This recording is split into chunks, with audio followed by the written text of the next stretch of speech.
It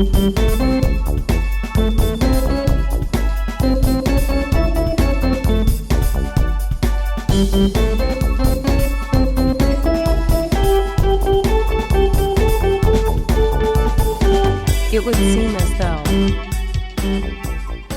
Hi. Good morning. Good morning. How are you this morning? Oh, good. We got coffee. I'm sitting here in the comfort of my studio. Oh, Right. good. Unfortunately, all of our assistants have left and gone to do their own thing. That's today. fine though. I don't need that many people around me. Oh, that's true. Just my dog. I don't know where my cat is. I don't know. She's gone off to do Probably more important things. snacking on bonbon somewhere. Welcome to another week of It Would Seem As Though, the podcast where we talk about anything, everything, and nothing. Mostly nothing. I'm Vesta. I'm Annika. And we're so excited to be here today. Well, are we? Actually, I'm not excited about anything right now, only because I started my day with a little bout of AFib. Yeah. For those of you who don't know what that is, atrial fibrillation, which Right. is, short explanation, where your heart is beating irregularly. Mm-hmm. In my case, it usually is beating very fast and irregular. Yeah. So it's exhausting. It makes Sure. it feel like, I've been running a race or something, and my body's like, what are you doing? You're old and fat. Don't do this. Well, stop doing that. I know. Stop running races. And so, but I also have something called paroxysmal AFib. Sure.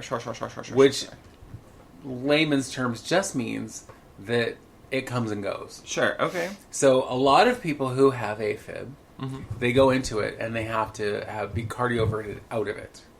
Okay. So they have Clear. to go to the the hospital or the doctor or whatever, have them put the little pads on their chest and shock them out of it because it restarts your heart. Right. That's not what I have.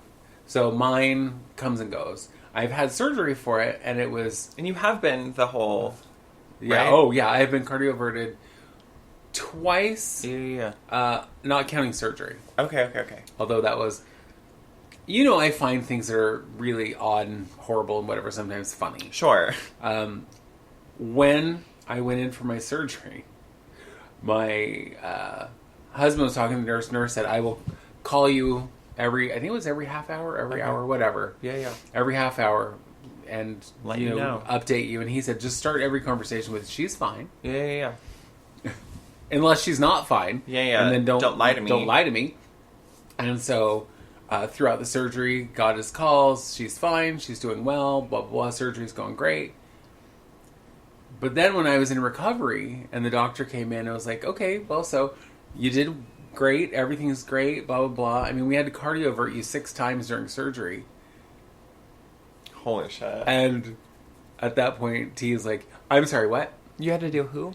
Yeah. Because that's the part that scares him more than anything. Because cardioversion, one of the side effects is death. Oh, yeah. Because they're restarting your heart, Yeah. right? And so he's all, wait, what? You, and I was like, do you wish she would have told you that? You'd have been sitting out there chewing your nails down to the bone, or whatever. Bloody stumps.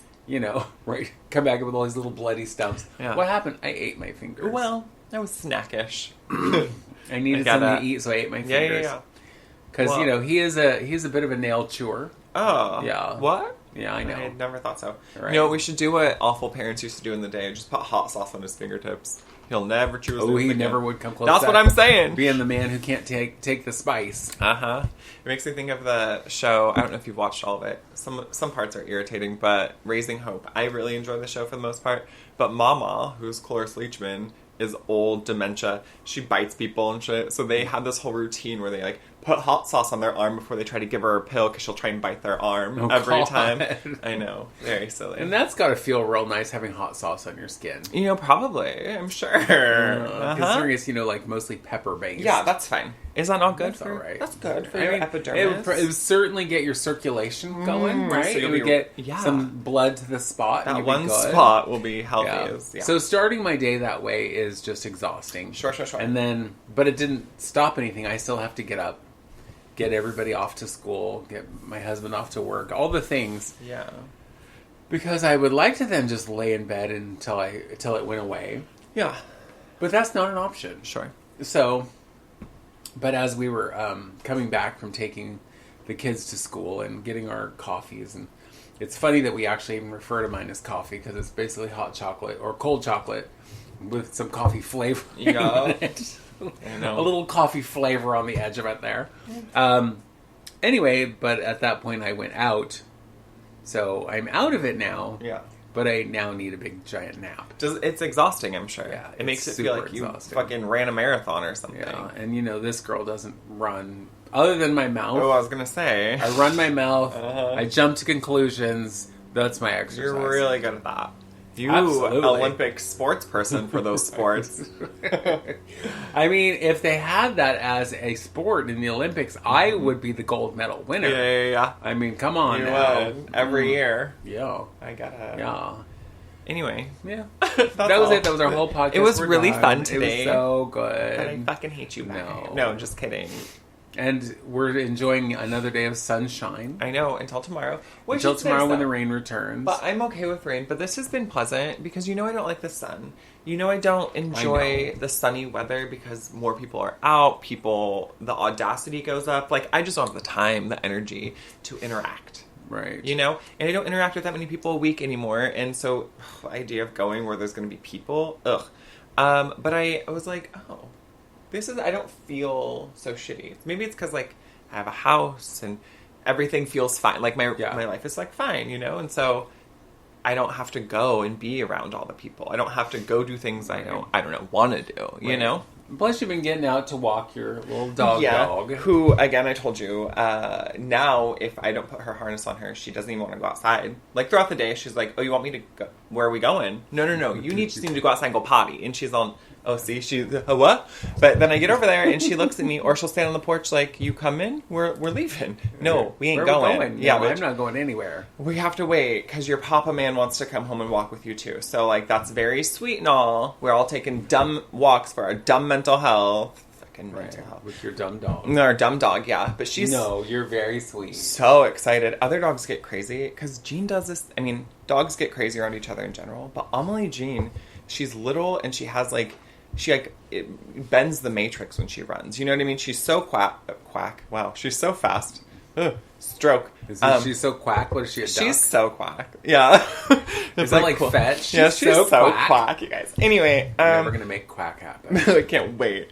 But she makes other animals nervous. Your dogs for a long time did not, probably still don't, like Jean. Because she puts them in prey drive. Like, they go immediately want to hunt her. But walking down the street, every other dog feels that way too, because it looks like I have a treat on a leash for you, So big dogs. And 2 separate dogs yesterday wanted to eat Jean, and their owners were like, the fuck? Like, calm down. And Jean's just all, like, sprinting everywhere, head vibrating in place. Yeah, but she loves it. She doesn't understand she just can't run, and she just wants to keep going. But we don't have water, babe. We gotta take a loop and go home and get some water. But she's liking it. But now she's like, I need a treat every time I go outside. And every time I go outside, I need to go on a walk. Like, now she has requirements in her old age. Well, she's an old lady. I know. She's like, actually, but for the kind of dog she is, she's not really old. She's like middle-aged. Yeah. So I'll get to deal with this. So you've got a lot of years of the dog saying, excuse me. I don't... Why? You think you're busy? I haven't been outside. Right. I need to walk, yeah. But yeah, other than that, nothing exciting. I did learn something about hermit crabs. Are you ready for this? Sure. Hermit crabs. I think I'm having a stroke. I think you might be. They have essentially just a better housing market than we do. So little hermit crab will show up because, they grow, and as they grow, they change their shell, right?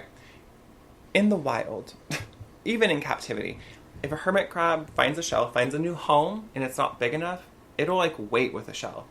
Because usually hermit crabs aren't like there's one and then none, right? There's usually some. Yeah. They'll wait until someone else comes along that shell fits. And more crabs will show up and trade fucking shells until they all have a shell that fits. Is that not mind-boggling to you? Like, that is, because that indicates that they are, yes, that is their instinct, but that's a pretty evolved instinct that they're like, hang on. Yep. So your house is cute. Mm-hmm. But you're getting too big. You anymore? Yeah. I will take it. Yeah. And you look smaller than me. You can have my house. Yep.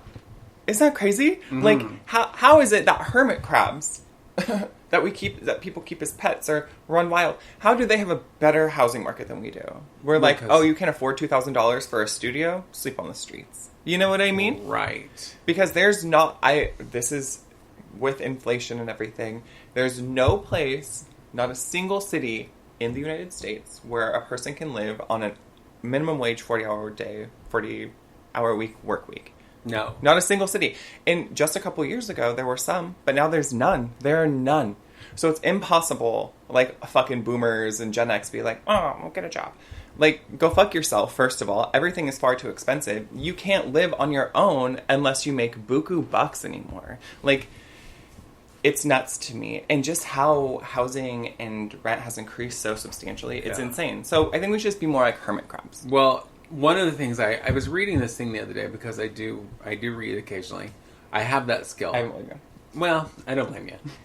But it was about how us old people, specifically, we'll say about young people, oh, they don't want to work, they don't want to do anything, they, whatever, they don't ever want to move away from home. And along with it was this graph of how when I was a teenager, you could live on minimum wage. You could afford a house. You could afford, minimum wage, a house was still a bit of a stretch, but you could afford rent and whatever, and your necessities. Yeah. Right. If you wanted more than necessities, you were going to have to get a better job, probably go to college. Yeah. When college really meant something. But when you could work that minimum wage job and go to school because you could fucking afford it. Yes. Right? But the thing that people of my generation, and even the next generation, who's after me? Gen X. Okay. I believe. Don't want to talk about is that we fucked it all up. Ooh, mama. We have made it so the housing market is horrible. And because if you think about who owns apartment buildings? Rich white people. Yeah, it's not young people. No. It's not people of your generation and younger. It's people of my generation and the next generation that have made enough money to do whatever, to buy apartment buildings and houses and whatever, and then rent them out. Yeah. In the neighborhood where I work, the apartments that come up for rent, like studios and one bedrooms and whatever, are so expensive, and they don't come with parking. No. And in the one building that they just built close to me is like they built parking, but, and I'm going to make up a number because I don't remember, but it's like for 36 units, there's 15 parking spaces. Oh. What? So not everybody gets parking. And the parking you have to pay for. It's extra on top of your rent. No. And I'm like, what the fuck is this? And these people have been lobbying because Oregon passed this thing saying you can only raise rent X amount percentage every year, which is still fucked. Yeah. Because it shouldn't be. No. But they're also raising property taxes every year. But there are people who are actively fighting against this law. It's like, we should be able to raise the rent as much as we want. Oh. And it's like, no, you greedy bitch. Yeah, that's insane. You don't need to make, you don't need to be the next Jeff Bezos from your apartments. That's insane. It's like, you should have some feeling of like, well, I'm doing this thing, I'm making money or whatever, but I'm also doing something where people are housed. People are housed, and it's not so astronomically expensive. I always said, like, what a good idea to own an apartment complex and make it affordable, right? Yeah. Or, like, I'm not going to charge you a huge amount over what everything is due, right? Because I still need to pay the bills of everything. Right. But, like, and to keep up shit. But, like, I think ensuring people are fucking housed is so important. And it's nonsensical to me that people live on the streets in this nation. Because it doesn't need to happen. No. It doesn't need to happen. And absolutely doesn't. I was watching something today that talked about the disconnect between baby boomers and older Gen Xers and millennials and Gen Zers. And there's such a cultural difference between us because the world we were, indoctrinated into is so different. Yeah. And a lot of the time you hear older generation people who have children, and I will attest because look at my biological parents, think that their younger children, their millennial and Gen Z children, are ungrateful and think that, well, I fed you, I housed you, I bought you clothes when you needed it. Like, all of the things that you should do. I did the bare minimum. Right. So you should be thankful. Yeah. Not to mention I left you and I beat you and I abused you and I treated you poorly and I fucked up the economy and I ruined the housing market and whatever. Not only did I do all of that, but you're just so ungrateful. Why don't we have a relationship after everything I did for you? And that, to me, if your grown children don't speak to you, that's your fucking fault. Hands down. I'm not gonna... If your children talk to you because they're, whatever, addicts or in prison or whatever the case may be, and they have made choices that got them to places, fine. But if your grown children are out in the world and they have the ability to speak to you and the wherewithal and they don't, that's your fault. That's 100% your fault. And I will say that until the day I fucking die, because there isn't a person that I know who doesn't talk to their parents where it wasn't the parents' fault. Where it wasn't parents being like, well, look at... making them feel bad after everything I've done for you. Or, I gave you this, this, and that. But what you didn't give was unconditional love. And what you didn't give was nurture. And what you didn't give was you didn't care. So what? So what? You did the bare minimum. That was your choice. You had fucking children. And now, that you have to have children. With Roe vs. Wade being removed, My whole problem with that is that there are so many people who have children either because they're dumb and they, don't make the right choice, or because they felt like that was, you have to, it's just what you do. Mm-hmm. You grow up, you get married, you have children. Sure. And whether you want them or you even know, you will be a terrible parent. Mm-hmm. Because if you have any kind of, self-actualization and, whatever, if you know anything about yourself, you know if you're going to be a bad parent. You know that children maybe make you crazy, or you have no patience, or whatever. But you were like, well, I have to have children. Right. Well, no, you didn't. In fact, I had a friend, I haven't seen her in 100 years, who went to a doctor in her early 20s and said, I want to have my tubes tied. Right. Because I would rather jump off a bridge than have children. Mm-hmm. She's like, I don't like them. I don't want them. And the doctor wouldn't do it. Because he's like, yeah, you're just too young to make that choice. And she's like, I'm not too young. I hate children. Yeah. She's like, other people's children are fine, but I don't even want them near me. Yeah. She's like, I don't like kids. Yeah. And so I don't want them, and I would be a terrible parent. Yeah. So, and, for a doctor, some man, to be like, well, but you're too young to make it. You can't know that. It's like, of course I can know that. But I would doctor hop until they fucking did it. Yeah. Do you know what I mean? I would be going to doctor, and that's exhausting, yes. Here's the other thing, is that it was, again, a very different time where you were essentially kind of forced to have children, and I get that. That still isn't the child's fault. Do you know what I mean? That still isn't. No child asks to be born, right? Nobody asks to be born. We are put here into families that it's random. Do you know what I mean? Yeah. And so even for people to be like, well, I'm not ready, I wouldn't be a good parent, X, Y, and Z. Right, then do your best to not have kids, but if you happen to get pregnant and you're forced to have a child, it's still not that baby's fault that you suck, or that you don't want children, or you wouldn't be good at it. And so then it's your job, though, to ensure that kid feels safe. And you know what I mean? Who cares if you even enjoy parenthood? There's lots of people who don't. And look, I think that parenthood is kind of fucked now. I think the relationship between parents and children. But I think if your adult children don't talk to you, because that means you haven't made the amends. That means you haven't tried. Yeah. I think that if you have an adult child and they don't talk to you, it's the ball's in your court, I feel. Just because, again, how many people do I know personally who don't talk to their parents? More than I can tell you. Right. Because their parents put whatever conditions they need for them to be in a relationship. You need to go to church, or you don't be so queer, or don't be so X, Y, and Z. But that's not the world we live in anymore. And so I feel like really the baby boomer generation should really check itself, because, bitch, you're the older generation at this point. You know what I mean? Well, yeah, at this point, most people my age have grandchildren, and even grown grandchildren. Crazy. Because my siblings all have grown children. Yeah. And they all have grandchildren who are my children's age. Right. So, because I'm going to be 62 on my birthday. Right. So, I could very easily have a 40-year-old child. Gross. Who could have a 20-year-old child. I know. And so, yeah. Yeah. But it's like, a lot of people of my generation and older, because I'm the very, very tail end of baby boomers. Yeah. You know, although when I hear Gen Xers talking, I'm like, that's really closer to who I am. Right, sure. But, Yeah. whatever.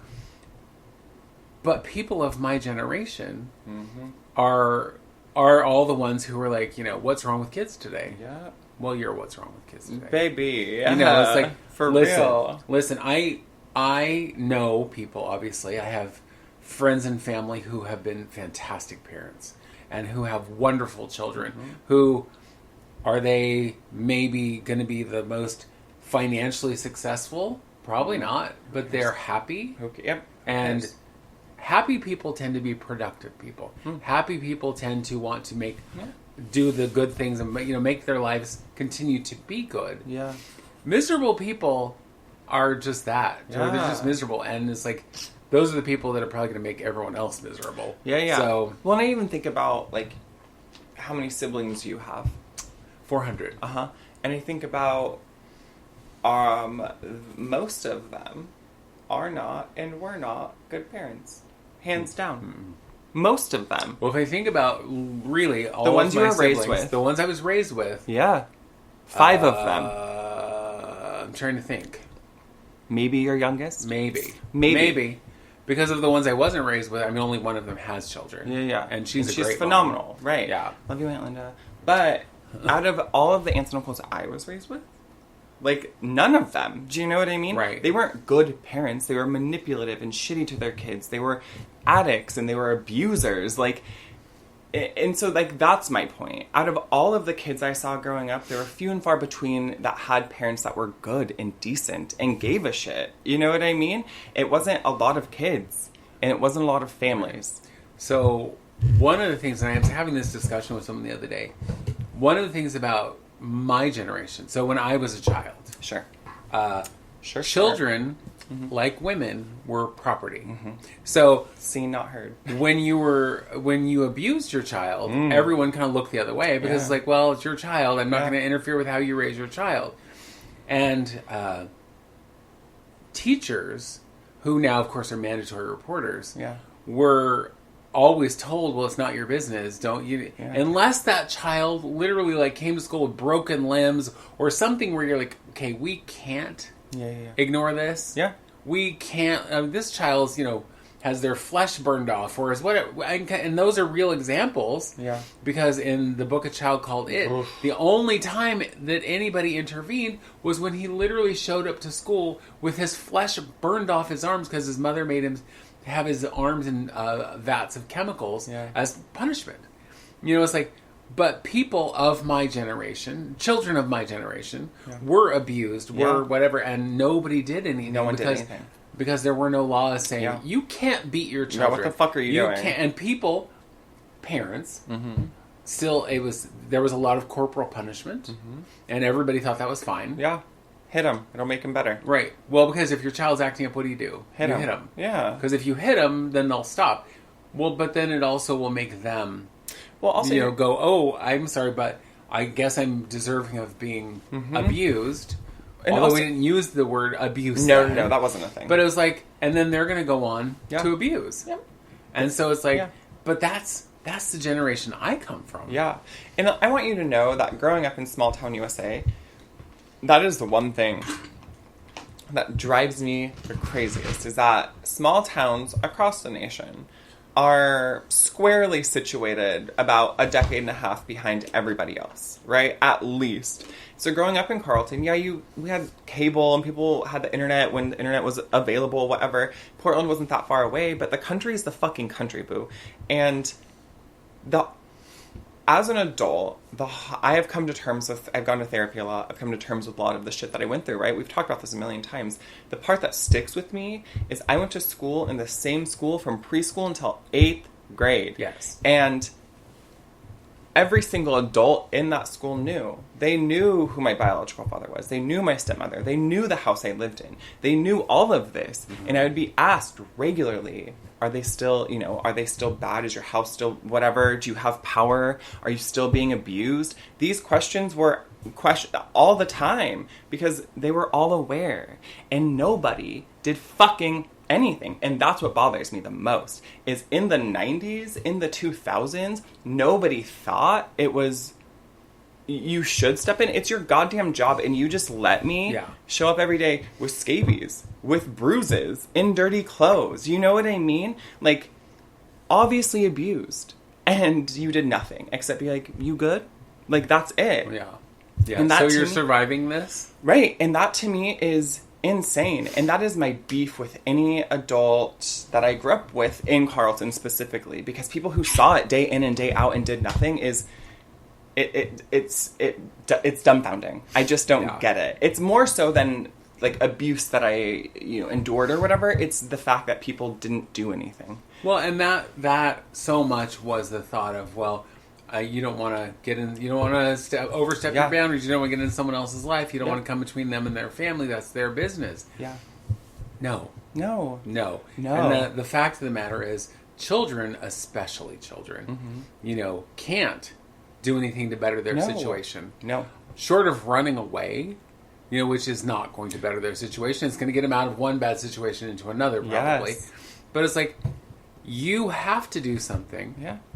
Because they can't. Right. You have to be like, you can't do this to your child anymore. Or whatever it is. No, totally. Or, go to Children's Services and say, this horrible thing is happening to this child. Right. And the fact that, sanitation was called on my family because a filthy fucking hovel, or, animal control because dogs chained up, or, whatever the case may be, how many times services were called because of the disorder, and not once did CPS show up. Right. Like, the fuck is wrong with you people? And that's why I have such little respect for adults who live in small towns, because I immediately, and this is my bias, but I immediately think you're fucking ignorant. I think you're dumb. I think that you would see hate happen and you would do nothing about it. I think you would hear horror stories of abused children and do nothing about it. I think that you are situated again in an antiquated time that isn't deserving of our energy. You know what I mean? I think that you live in a time where you thought children were property, and that's not all people live in small towns. I know that, but that's my initial... Right, that's where you go. Yeah, immediately. And I understand that, because, when I moved to the city... I moved to Portland when I was 19. Yeah. To escape that. And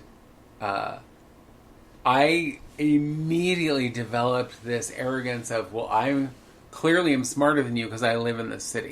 Yeah. I'm better than you because I live in this city. Hell yeah, no, I get it. I'm more... whatever. I'm more sophisticated. I'm more whatever because I live in the city. Which none of those things are true. Necessarily. However, that is how I felt. Yeah. And I still, to this day, carry some of that, what you were talking about. It's like, well, you're hillbillies. Mm-hmm. And no, of course not. There are a lot of people out there who are perfectly fine, perfectly normal people. Yeah. However, that is the feeling because that's what we grew up with. Yeah. We grew up with these backwards people who were thought it was okay to abuse someone because they were queer. Yeah. It was okay to abuse your own children because they were your property. It was okay for the weird kid to get picked on because that's just kids being kids. Boys will be boys. Boys will be boys, kids will be kids. All kids abuse it. No. Yeah. No. Well, but it was that whole mentality. And do I think there are people like that in the city? Of course. Yes, of course there are. There are. But it is my own experience that makes me go...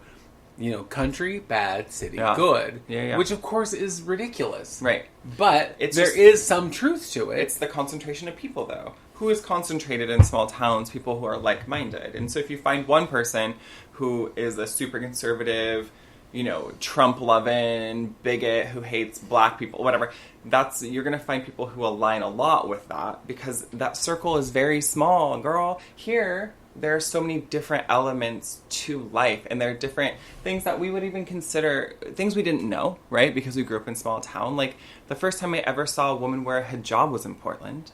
Yeah. Not in Yamhill County, you know? Oh, no, I can't imagine. No. I think now, as an adult, I go into meeting new people, specifically people if I know they're from a small town, or they're conservative, or they're a white person, or they're religious. There are certain things that I treat that much like white people treat people of color. Like, you need to prove to me that you're one of the good ones. Yes. Do you know what I mean? Yes. I'm not going to take it on face value that because I need you to prove to me that you're good. In those categories, country, white, Republican, religious, those are the categories.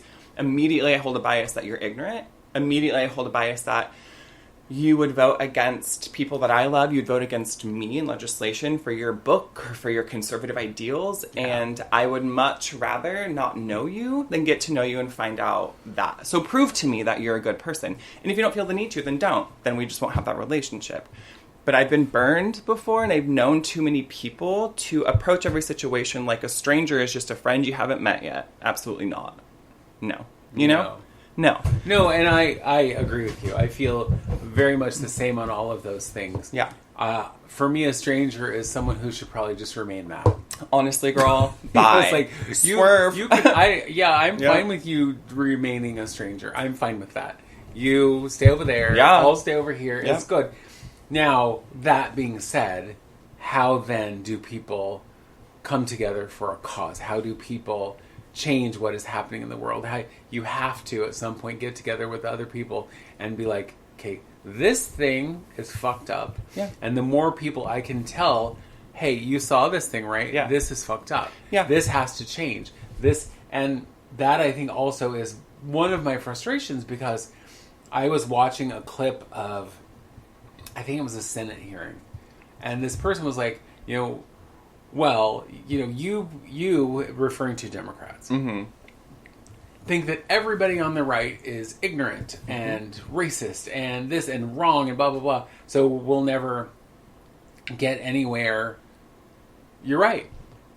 You're absolutely right. Because all of the things that the bulk of your party puts forth are racist, are ignorant, are damaging, are whatever. Because I was like, how many laws have you put on the books to try and destroy the queer community? How many laws have you put on the books to keep people of color from voting? Yeah. How many laws are you doing to help you and hurt others? Yeah. That, to me, makes you a horrible, ignorant person who probably has more money than sense. And because you look at these people, just recently I saw this thing about that stupid fucking Marjorie Taylor Greene. God, she's so dumb. Really, how did she get elected? I have no idea. The first time she ran unopposed. The second time she actually ran against someone who seemed like they would have been great at the job. But that ignorant white bitch won. I hate her. I read this thing about her, and I think we maybe talked about it on here, but I know we talked about it, being fined at the end of the day $100,000 for her shenanigans in the Senate, where she wasn't wearing a mask when it was required. And it was required of everyone. If you don't do it, you can either leave or pay a fine. And her fines got racked up to $100,000 because she's like, I'm American, I'm free, I'm blah, blah, blah, you can't tell me what to do. Bitch, it was $100,000. I hope that meant... And then, of course, she fought against it, and they said, no. You were given chance after chance after chance to make this right, and you refused to do it. So, no, we are not going to take that off of your... so she... Yeah. But the fact that was half of her yearly pay. So, that bitch to be a crazy idiot who was believes Jewish space lasers cause forest fires. Honestly, yeah. Makes $200,000 in a year? For what? For what? Because she's ignorant. Acting real out of pocket, girl. And it's this is the same woman who I saw on video talking through the mail slot in AOC's door, going, come out, don't be afraid. But you're talking to her, taunting her like she's in grade school. Yeah. I'm like, why are you in any position of power? She shouldn't be. You're the person who also said 9/11 was fake. Yeah. You're the person who said school shootings were fake. Well, and it's so weird to me. And she's just bolstering that demographic, though, that just doesn't believe anything except what they want to believe. Right. And so that, for me, is a big part of why I have such a problem with people on the other side. Yeah. Or because I do feel it's you're fucking ignorant. Yeah. You're the people who say, well, drag queens are are just trying to groom children. No, they're fucking not. Mm-mm. They're reading to your children at the library. They're performing adult material at adult venues. Like, no one... Like, if they're doing it at a venue where there's children, they're doing, like, fucking Baby Shark and shit so that your kids are not seeing something they shouldn't be seeing. I also feel like no drag queen is at a bar or doing anything being like, you know, I really hope the kids think I slay this. I really hope the kids like what I'm doing. No one gives a fuck about your kids. Like, not in that way, bitch. No, we don't want your kids... I will tell you when I do an all-ages show, I think to myself, I hope these kids are not looking at me going, what the fuck is she doing? I don't know this music or whatever. Or I don't like it. Mm-hmm. But it's more just like, I want them to be entertained. Yeah. That's all. Yeah, I don't care about if they leave there going, oh my god, Patty O'Dora was the best entertainer I've ever seen. Yeah. Blah, blah, blah. I want you to follow her on the social medias. No. I just hope in that 5 minutes that you're entertained. Yep. Period. And if you're not, that's fine. Yeah. But I'm going to make at least an effort to be like, nobody of that generation is going to know this song, but they can either, understand it, listen to it, like the beat, whatever. Whatever it is. Because I'm certainly not going to be doing, Dua Lipa in my shows. Yep. I know. Dua Pete as you could start doing Nicki Minaj. You could start doing some rap. I could. Yeah. But not at an all-age show. No, probably not. You're right. I love Miss Minaj. I did want to mention something about the government. Because I don't align with any of those fucks anymore. Like, genuinely, I think Republicans and Democrats are very similar in their policies. I think there's difference, yes, but I think more and more it's becoming fucking stupid because it's becoming homogenous. They're not super different. They're very, very similar. And so I was reading this thing because, TikTok has been on the docket for whatever a year now, and everyone's like, ban it. We're going to ban the TikTok because the Chinese spies, whatever. What's funny to me is Congress came together, both sides, to vote on banning TikTok. Yes. That is what the fuck you came together for? Yes. It's dangerous. You didn't come together for and have a list. Medicare for all, banning congressional stock trading, getting money out of politics, voting rights, reproductive rights, college for all, universal health care, criminal justice reform, or housing for all, but you voted to ban fucking TikTok as if YouTube Shorts isn't the same thing, as if Instagram Reels aren't the same thing. Like, they're the same, it's just not based in China. Yeah. And I know, scary. Everyone else has our fucking information. Do you know what I mean? And that's one of the funny things to me is you're all upset about this one. Yeah. This one. You can all get an agreement on this one thing. Yeah. You all carry a phone that, where do you think it was made? And it tracks everything. I'm sorry, but where do you think it was made? Girl, parts of it. Do you think it was made in Michigan? No, ma'am. With your car, it was not. Do you think your car was even made in Michigan? No, it was probably not. And they all have computer things put in them by Chinese companies. Yeah. Or at least Asian companies.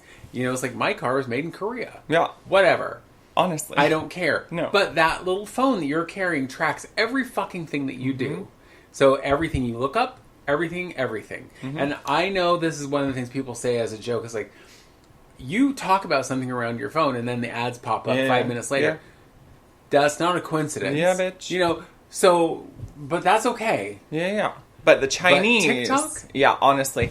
It is so funny to me. And nobody on TikTok, everyone's like, well, we're going to stay as long as we can stay. Like, no one who actually uses it. And here's the other thing. All these fucking politicians are like, ban the TikTok, the clock out, because tic-tac-toe, or whatever. Because they don't make any fucking sense. But they all have a TikTok account. Yeah. All of them. Yeah. Like, you know what I would have done if I was Mr. Show who owns TikTok? Immediately after I left Congress, I said, ban every American politician. They can't have a TikTok anymore. That's what I would have done. I would have canceled every single one of their accounts. Been like, you voted against me, bitch. Don't have it. Right. Eat shit and die. Like, that's where I would have been. But I think that, again, priorities. The myth of Western supremacy is it's such a fallacy. It's such a myth, and we've all been taught to think that we're so great, and we know better than literally everyone. And we don't. Everything I just read, the things that we haven't passed, like, the fact there are house lists, and the only debt people have are hundreds of thousands of dollars in student debt and medical debt. Yeah. Girl, get fucked. Like, I don't care. Let the Chinese know what I'm doing. Do you know what I mean? What are you doing for me, bitch? Well, and what on earth are they going to learn about you that is going to enrich anything over, in some other country. It's not. Yeah, it's not. And like, yeah, I'm sorry if you're okay. So if you're on my phone, yeah, you're like monitoring what I do. Yeah. One, you're going to be bored to fucking death. You're going to be like, this bitch is boring. Honestly, I'm sorry, but what do? I watch videos of drag queens. I play Words with Friends. Yeah. I look up things like on IMDb. Which is my favorite thing to look. I'm on IMDb probably every day. So people, if somebody was like monitoring my phone, they'd be like, "Oh dear God, can I just shoot myself? If this is my job, I quit.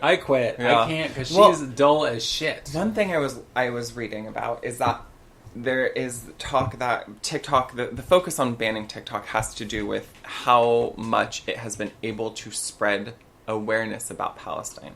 Right? Because the most used hashtag over like billions and billions of times is hashtag Free Palestine. And so because we can see on the ground coverage, because we see like the things that mainstream media isn't posting, because it's TikTok, it's kind of global, right? Yeah. We're sharing shit around the world. And if the government can't control the narrative, then you're going to have a populace of people who hate you. And let me tell you, this is where we're fucking at. Because in a few short months, it changed from being against, Biden versus Donald Trump again, right? And now half those Democrats are all, no, I won't, because everyone's like, don't be a single issue voter, don't vote so hard line. Genocide's a pretty hard line for me. Do you know what I mean? But people talk, in a few short months, half a year, it's changed. I don't think Biden will win. Genuinely. Trump might win. I don't know. I don't know what will happen. But I do know, I talked about this last time, whatever does happen, it's going to be a fucking nightmare. If Biden wins, it's going to be a nightmare. If Trump wins, it's going to be a fucking nightmare. And here's the thing. Neither of them should win. Why are we putting old, feeble-minded men into fucking office to run the goddamn country? On that note, it is so crazy to me that Trump and his people talk about old Sleepy Joe and how he has cognitive issues, and I'm sure he does. He's 80 years old. Yeah, but then in the same sentence, Trump will be saying words that aren't even words, making it sound like.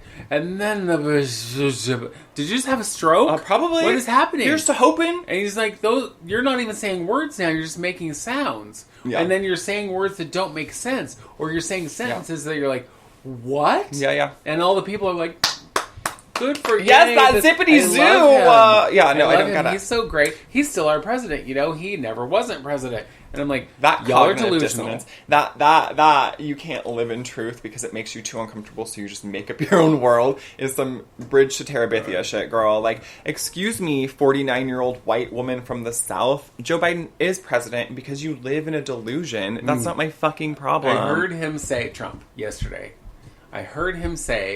do you remember that Joe Biden beat Barack Obama for president? Do you think he ran against him? Do you think that's how that works? What? He ran against you, ass clown. Fucking idiot. He did not run against Barack Obama. And when? Right? Just recently? Because they're in the same party, and he was his vice president. Yeah. So what the fuck are you talking about?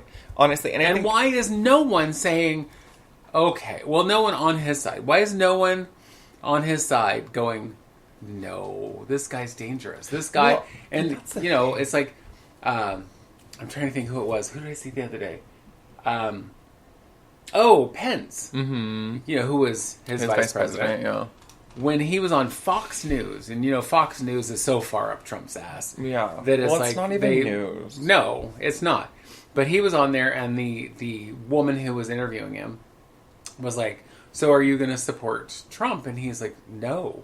Crazy. He's dangerous. I love that. And they were like, whoa, what? What? I'm sorry, but we booked a whole segment with this guy, so now we have to talk to him. Yeah. And he's saying shit we don't like. Yeah. So what are we going to do? And so you aren't going to discredit him because you loved him too when he was, other than he wouldn't stop the election. But it was like, no, I'm not voting for him. He shouldn't be president. He has too much, dangerous agenda kind of stuff happening. He wants to be a dictator, blah, blah, blah. And it's like, And, over in other news... we're also selling this diamond tennis bracelet.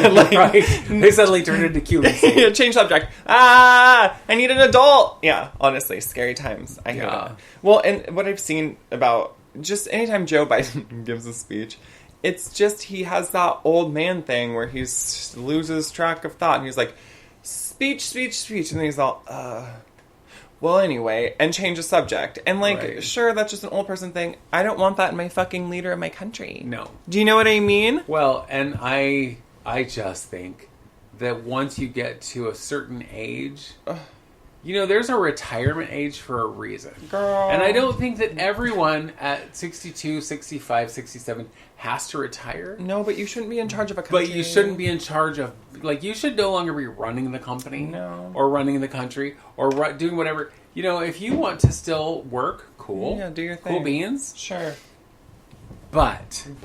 most people at a certain age, whether you are suffering from dementia or Alzheimer's or anything else, I can tell you that at 62 years old, there's shit I forget. That is things I should remember. Yeah. So at 80, you should not be running a fucking country. And I know you've I don't care who you are, I don't care if that sounds ageist. It probably is. But at 80... No. No. It's not ageist because we're not saying, oh, well, you can't run a country and old people can't do anything right. No. It is... when there is a proven history and a track record and a diagnosis, girl, it's time to hang it up. You know what I mean? Go fuck off somewhere and don't be in charge of shit. Or, you know what? Be a consultant. Consult all day and every day. It's like if people come to you and go... I am in this situation. What would you have done while you were... Or what did you do? Different. Or what should I do? And take that under advisement or don't. Yeah. But... you don't get to make the call. Shouldn't. I also don't think that old, rich, white people should be in charge of anything. No, ma'am. I think people who have grown up in privilege don't understand the world. Nope. They don't understand... so Annika over here went to college for 10 years and has this much debt and still isn't getting, the kind of pay she should have for the education she has. They don't understand that. They're like, well, what? You went to college, you should now be making a boatload of money. Oh, you have debt? Well, you should have paid that off. It's like, it reminds me of when we were doing the restructuring of our loan for our house. Yeah. When the years that everybody was defaulting on their mortgages because everything was upside down.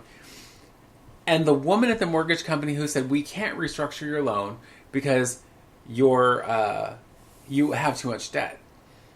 And when I said to her, I go, but you own my loan. You're not taking a risk. You already own this loan. Yeah. So all you'd be doing is ensuring that you might actually get paid back by lowering my payment or lowering the interest rate. Right. And she was like, but your debt's too high. Listen. And she said this to me with no irony. All you need to do... And by the way, I love that any statement starts with, well, all you need to do is have less debt and more income. Oh. What? Oh, I hadn't thought of that. She cracked the code. What? She cracked the code, right? She's going to save the world. All I needed was less debt and more income. Speaking to the people. Well, fuck. I know. If I'd have known that. I wouldn't have accrued debt. Oh my God! I was would have made more money. And I asked her, I go, "Are you kidding?" Duh, bitch. Wow! I can't even speak about that because I'm so oh my God, flabbergasted that I had never thought that I should have less debt. I would have been like, "Excuse me, Karen, can I talk to your manager? Can I talk to whoever's above you? You annoying because you're an idiot. Yeah, you're dumb, girl. I don't have time. I just feel I'm ready for a collapse, I think. And I only say that because everything is such a fucking shit show. Literally, everything is a disaster. Nobody can afford to live. People can't even buy groceries. Have you seen the price of groceries? Yes. Girl, No, I don't know what groceries cost because I don't ever go shopping. Yeah, what's that? But, it's just... I don't feed my children. I know. It's mind-numbing to me. And everything is too expensive. And everything sucks and everyone hates each other. And I just feel like... we need everyone to try and rebuild, or it's not going to go anywhere. Right. But I do think, come election time, like I said, there's not going to be a point to rebuild, bitch. It's all going to be burned down again. Do you know what I mean? Yeah. I don't feel proud to live here. I don't feel like, oh, well, I'm an American. I know as an American, as a white person, that often my opinion has more weight than others. I know that. Not saying because I'm great, but America, because it has been looked at as like Superman of the world for so long, we do have this sway, and we should use our voice for good. But the idea that America is some great superpower, bitch, the only thing we have going for us is that we have a huge military might. Other than that, we're dumb as a fucking box of rocks. We can't even live next to people without hating them because of a flag they fucking fly. Right. You know what I mean? Like, our politicians agree on nothing. Everything's too expensive. Everything's on fire. The environment's burning. Like, tell me what's good. And so for me, I have to focus on what's good here. Right. And I am glad that I know about the world to a degree, but girl, sometimes I wish I didn't, because ignorance is bliss, right? And it's just so troubling. And like, we had this conversation because I was having a meltdown last week. But it's just so tiring. Nothing feels worth it. Well, it's, just like the conversation we were having this morning about the Oscars. Yeah. And how when someone approached John Cena and said, you should do this whole shtick where you appear naked, he should have said no. Yeah. Because body autonomy is not equal. Yeah. Because if a woman were to do it, she would be a whore. Chastised. She would be chastised. She would be, but because I'm this cute, popular guy, I can do it and it'll be funny and everyone will laugh and they'll love it. It's not equal. And knowing that is where you're like, I know how the world works. Yeah. And so that should have been where the writer, somebody along the line should have said, no. I mean, the idea, maybe if he ran across the stage in like just a bodysuit or something goofy, whatever. Yeah. Ha ha ha. Because it was like the 50th anniversary of the year that the guy streaked the Oscars. And streaking, if you're young enough to not know it, is just running naked through an event. Which happened in the 70s for some reason. I don't know why people thought that was funny or whatever, but whatever, your own thing. But the fact that some guy actually streaked across the Oscars was hilarious and weird and like, what? Weird.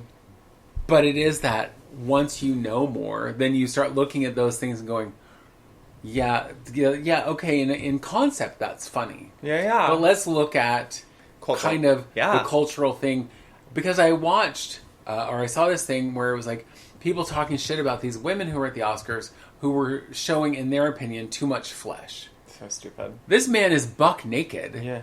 With literally, I mean, he was obviously probably wearing like a G-string or something. Yeah. But he's holding a card in front of his junk. But he's, whatever. Not a word. People thought it was so great. I know. I was thinking about that this morning.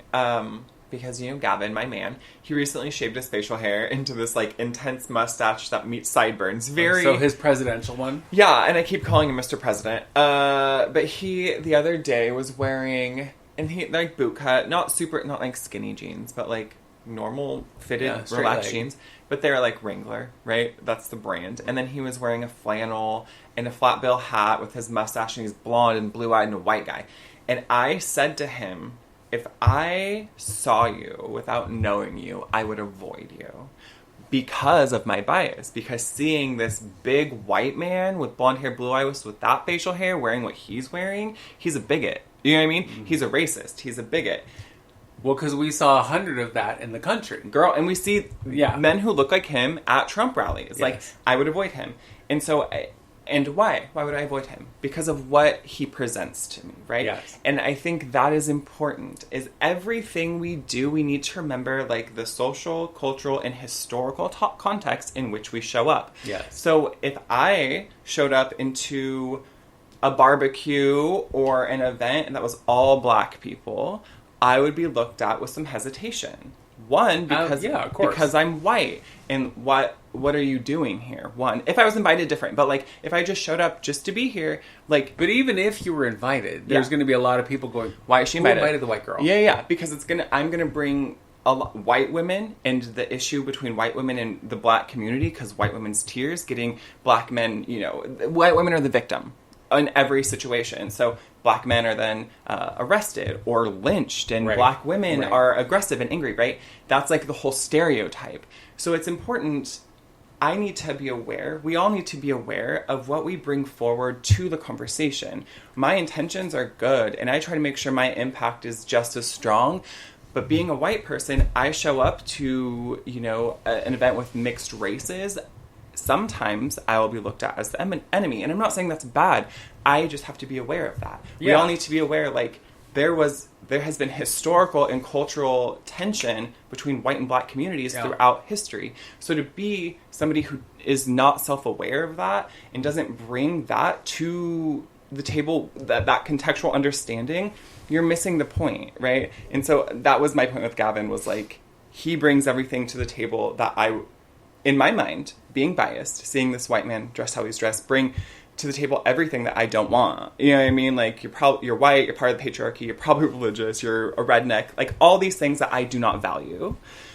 But then I have, remember my bias or whatever. But it's important, and people don't do this enough. You need to be aware of who you are in the context of the life around you. Well, as someone who has been judged my entire life on just my physicality, because being a fat woman, it's like, automatically I'm devalued. Automatically I'm judged that you're lazy. Yep. You're probably not very smart, because if you were smart, you'd be thin. Yeah. You'd figure it out. You're slothful. You're, what is it? Slovenly. It's like all the things people also expect fat people to not be clean. People expect that you're going to smell. And it's like, none of those things are true for me. Yeah. And I'm sure, just like everybody else, I know thin people who stink. Yeah. I know thin people who I've met your children. Regularly.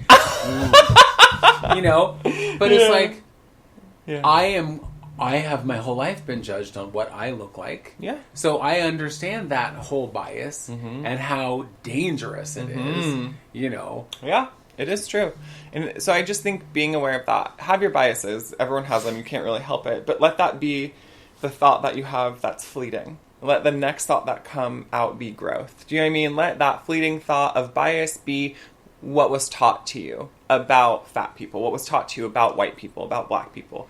But let that go, right? And then let what you actually think, let what you're about to say be growth and not what your parents told you to do. Right. Well, and that, now I've got two things I want to, because of that. Yeah. When we had foster kids, we were going over to our lesbian friend's house, and, this kid, this 16-year-old kid from fucking Canby is gangster. all, I don't approve of that lifestyle. Who asked you? No one asked you, fucker. And do you know anything? Have you ever met a queer person? Ever? Yeah. You grew up in the country where the queer people are hiding if they're queer so that you don't beat them up. Yep. So right now you're just spouting someone else's beliefs because you're regurgitating it because that's all you know. Yeah. So there's that. That was the point I wanted to make about that. But this morning I opened, I had a bill from, it turned out to be a statement from the insurance company that insures my work. Okay? On the last page, it says part of the coverage is terrorist. It's like, so if I'm in an attack of a terrorist at my whatever, and Parker says to me, he goes, what does that even mean? And I said, well, I guess if some terrorist came and bombed me, I don't know. I said, but all of the terror in this country is white people. If you think about, so we got in this whole thing, and it was like, all the school shootings, all of the public things where someone's shooting people in public, all of the things like buildings being bombed, other than like 9/11, white people. Who's going into school shooting up children? White people. So I was like, they're the true terror. And so, because my point was, so this says it covers terrorist, whatever activities that might happen to my business. Well, who decides who's a terrorist? Because I think that the Klan terrorists. Yeah. I think anybody who's like got their AK-47 going is a terrorist. So if you think a terrorist is somebody who's brown and comes from another country, then that basically covers nothing that's going to happen in this country. Honestly, well, and it's so funny to me. If the KKK were brown people, the United States government would have banned them years ago. Eliminated them out. Yes, wiped them out. It's I also think that a lot of terrorism in the United States is white people. Most of the terrorism, all of the terrorism. But I also think the United States, as an entity, we are also the terrorists in many nations. We are the ones who go in and bomb, who leave you decimated. I have dated many people who are in the military. It's not my proudest moment. But I remember during the Iraq War, a lot of people were told, if something moves, start shooting. Like, that was what they were told. Not throughout the entire war, but you're going to this new place. If it moves, shoot it. Children, old people, it didn't matter. Animals, it didn't matter. Right. If it moved, shoot it. Yeah, so that shit's wiggity whack to me. And I thought about something, too, is, like, raising children, especially in this day and age, you have to give them so much knowledge. And I think about, I'm going to use you as an example. I think people who raise white children have, you're raising a white boy. You have to make sure that he isn't going to be a white boy. Do you know what I mean? The white boy that we know. Right. The white men that we know that run this country, that are fuck-ups, that are women abusers, that are rapists, that are murderers, because, again, white men. You know what I mean? And that freaks me out for people I know who are raising particularly white sons. Because I'm like, how scary. And it could be anything. We see how emotional he is about shit right now. You know what I mean? Granted, yes. Hormones will change, but, like, I don't know. White children freak me out, girl. White children in general, because I'm like, one wrong movement and you'll do something crazy. Well, right, because they're raised, most white children are entitled and with some kind of privilege, and we're not talking about money privilege. Sure. But, yeah. So I totally get that. And that is why we have conversations like, why you have to be better, why you have to make better choices, why you have to, prove that you are an ally. Yeah. That you are not that guy who's going to be looked at as how you were saying, how you would have perceived Gavin if you just saw him on the street. Agreed, yeah. You don't want that. No, you don't want to be that guy. No, and it's not fair, right? It isn't fair. You shouldn't have to go above and beyond, but think about how many black people have been murdered because white boys can't go with fair. No, right. Because look at how many, when we talk about, when white people talk about having the talk with our children, we're talking about the sex talk. Yeah. When black parents talk about having the talk with their children, they're talking about how to get home safely. Don't get killed by the cops. Don't get killed by the cops. Yeah. That's the talk. Well, but I think so it's very different. Sure, but I think from a 10, 11, 12, 13-year-old mind, like, well, why do I have to be better than my friends, right? Well, it's because of the history of this nation. Like, it wasn't fair for black kids to have to grow up how they grew up. It still isn't fair for how they have to grow up, the conversations they have to have, the fact that they will have a gun pulled on them for being black. So yes, it isn't fair, right? But none of this is fair. It hasn't been fair for literally anybody. But for white children to learn that it's not fair for them, you know what I mean? In this world that looks like it was built for them. Like, it isn't, you're right, it isn't. But you have to be better. You just have to do better. Yeah. I know. Anyway. Absolutely. Well, that's all the time we had. We never got to what we were actually going to talk about. Well, I have things to talk about. But we'll talk about them next week. We sure will. Yeah. And soon we're going on vacation. Yeah. So let's talk about that. I know. Let's just talk about. Girl, do I need a vacation? I know, me too. From all the things I do. Yes, I know. Oh God, baby. It's a hard knock life, Annie. I know. So on that note, we're gonna get out of here, but we're here every week. We have a new episode comes out every Wednesday. Like, share, and subscribe. And you can also, when you subscribe, you'll get notifications when we have a new episode. So you never have to miss an episode of It Would Seem As Though. And, tell your friends. And if you have something to say to us, don't. No, just kidding. What do they do if they have something to say to us? You can go... Just kidding. You can send it to itwouldseemasThough@gmail.com. Yeah. Likes, nope. Concerns, love letters, hate mail, I don't care. Send it away. Gift cards. Yeah, ooh, gift cards. Ooh, girl, send me some gift cards. Right. We'll be good with that. They could be grocery gift cards, bitch, I don't care. I love some food. I know that's right. I know. And on that note, bye. Bye. It would seem as though